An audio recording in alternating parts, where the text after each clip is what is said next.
تمام مومن و مومنات کی خدمت میں امام ثامن امام ضامن حضرت امام علی رضا علیہ السلام کی ولادت بسعادت کی مبارکباد پیش کرتے ہیں۔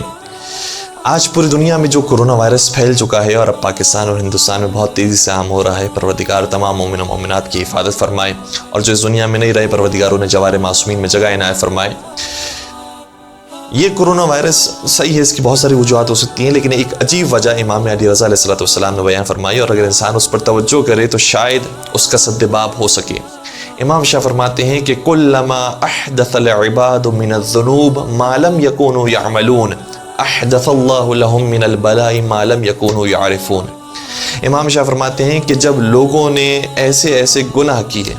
کہ جو اس سے پہلے تاریخ بشریت میں کسی نے انجام نہیں دیے تھے، تو پھر پروردگار ایسی بلاؤں میں انہیں گرفتار کرتا ہے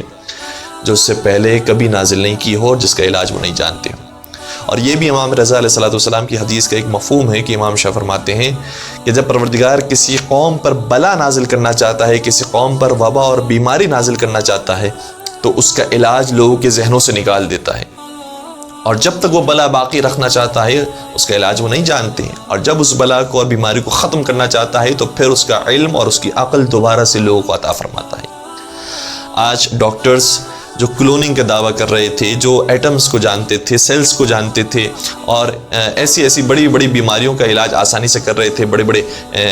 ہاسپٹلز موجود تھے، دستگاہیں موجود تھی، ایکوپمنٹس ان کے پاس موجود تھے، آج ایک ایسی چھوٹی سی بیماری کے سامنے ڈھیر ہو چکے ہیں کہ جس کو پوری دنیا نے کھیل لیا ہے، اور پوری دنیا کے ڈاکٹرز اپنا سارا ذہن اور اپنا سارا دماغ لگانے کے باوجود بھی اس کا علاج تلاش نہیں کر سکے۔ شاید اس کی وجہ یہی ہو کہ اب ایسے نئے گناہ لوگوں نے کرنا شروع کیے ہیں جو اس سے پہلے سابقہ امتوں نے کبھی نہیں کیے۔ پہلے گناہ کرنے کے لیے، گناہ کے قریب جانے کے لیے ایسے محفلوں میں جانا اور ایسے اداروں کی طرف رجوع کرنا ضروری ہوتا تھا، اور ایسے گروہ کے اندر شامل ہونا ضروری ہوتا تھا کہ جہاں پر یہ گناہ ہو رہے ہوتے تھے۔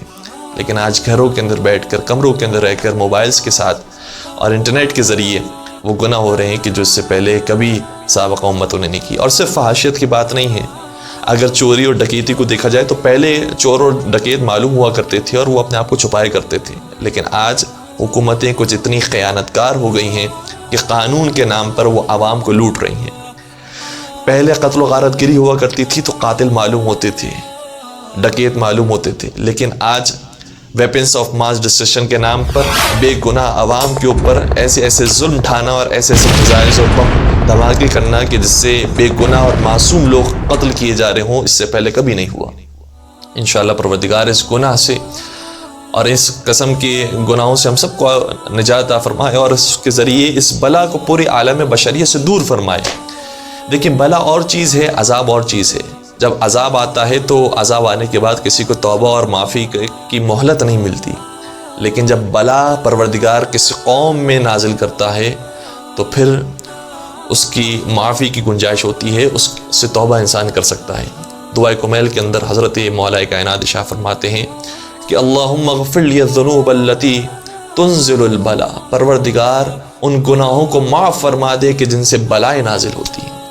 آج پوری قوم کو گناہوں سے معافی کی